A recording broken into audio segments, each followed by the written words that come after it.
گجرانوالا سے ایک نوجوان ذرا اونچی، ہاں ٹھیک ہے. گجرانوالا سے ایک نوجوان کا سوال ہے. کہتے ہیں ایک بات پوچھنا چاہتا ہوں کہ کیا پتھر بھی انسان پر اثر انداز ہوتے ہیں؟ پتھر؟ جی پتھر. اچھا، اور اپنے ستارے سے ملتا جلتا پتھر لینا جائز ہے؟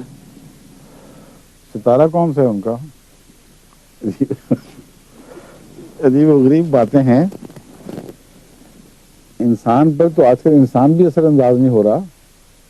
جہاں اچھی باتیں ہیں وہاں تو اثر انداز نہیں ہو رہا، بری باتوں میں ہو رہا ہے.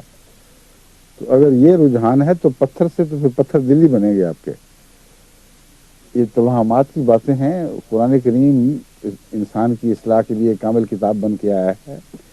حضرت اقدس محمد مصطفیٰ صلی اللہ علیہ وآلہ وسلم سیرت کا پاک اور کامل نمونہ بن کر تشریف لائے. آپ کو ابھی تک پتھروں ہی کی تلاش ہے. سر پھوڑنے کے لیے آپ کہتے تو میں مان لیتا، لیکن مقدر بنانے کے لیے ان پتھروں کی طرف رجوع کرنا، جہالت ہے. یہی پتھر تو ہیں جو بت بن جایا کرتے ہیں پھر. اس لیے خدا کا خوف کریں. اپنا مقدر ڈھونڈنا تو قرآن میں ڈھونڈیں، حدیث میں ڈھونڈیں. حضرت مسیح علیہ الصلوۃ والسلام انہی پاک چیزوں کو دوبارہ رائج کرنے کے لیے تشریف لائے. آپ سے سمجھیں، اور اس سے بڑا پارس پتھر کوئی نہیں ہو سکتا.